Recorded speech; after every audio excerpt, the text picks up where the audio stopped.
অন্যান্য মানুষদের সঙ্গে ঝগড়া নয়, কলুষতা নয়, বিবাদ নয়, নিজেদের পরিচয়টাকে স্পষ্ট করে দেওয়া যে আহলুল হাদিস কারা, সালাফি কারা, কোরআন এবং সুন্নাহর অনুসারী কারা।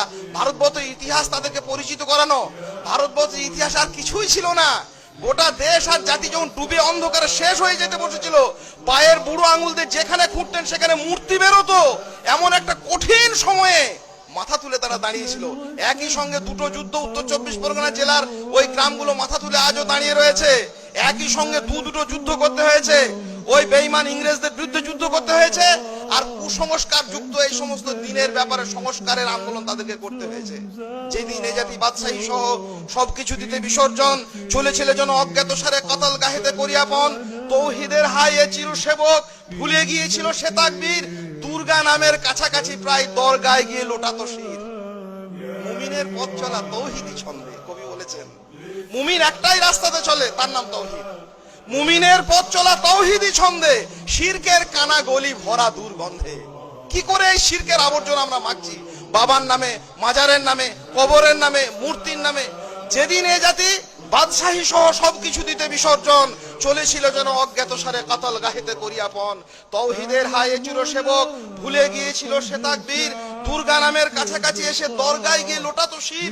ওদের যেমন বাতিল মাবুদ, এদেরও তেমনি হাজারো পীর, ওদের চাল ও কলার সঙ্গে মিশে গিয়েছিল এদের ক্ষীর। অতীত যুগের বৌদ্ধ দ্রাবিড় শক হুনদের পথধরি, অর্ধজাহান কবজকারীরা চলেছিল কুচকাওয়াজ করি। এমন সময় হিন্দের সেই মুসলিমদের মরণক্ষণে জেগে উঠেছিল আহলে হাদিস আল্লাহ পাকের আশিস শোনে। একটা সময় গোটা পৃথিবী যখন বিরোধিতা করেছে, আমাদের বরেণ্য জামিয়াতে আহলে হাদিসের নেতা, জামিয়াতে আহলে হাদিস আজকের সংগঠন নয়, জমিয়াতে আহলে হাদিসের বড় নেতা মীর নেসার আলী দাড়ি রাখার জন্য বাংলার জমিনে তাকে ট্যাক্স বসিয়েছে নদিয়ার কৃষ্ণদেব রায়। মাসে 2 টাকা করে ট্যাক্স লাগবে।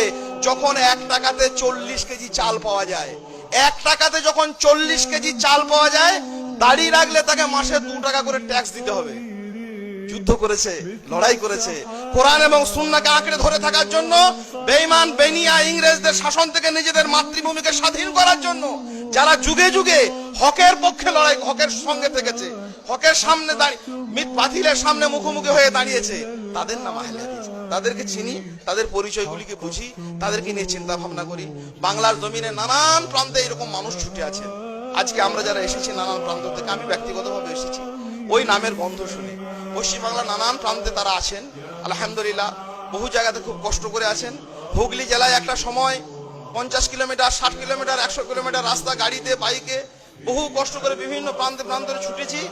আর যেতে যেতে চোখের পানি এসেছে। মনে হয়নি একটা জায়গা থেকে আল্লাহু আকবার বলে সুন্নাতের অনুযায়ী নামাজটা পড়ে দাঁড়ানোর মতো জায়গা পাইনি। আজকে যেদিকে যায়, যেদিকে তাকায়, বেগমপুর থেকে নিয়ে আরম্ভ করে এদিকে বর্ধমান থেকে নিয়ে ডানকুনি থেকে হাওড়া, যে কোনো স্টেশনে দাঁড়ায় 2-5 জন আহলুল হাদিস মানুষের সাক্ষাৎ পাই। আলহামদুলিল্লাহ, এটি বড় কবুল, আল্লাহ কবুল করেছেন।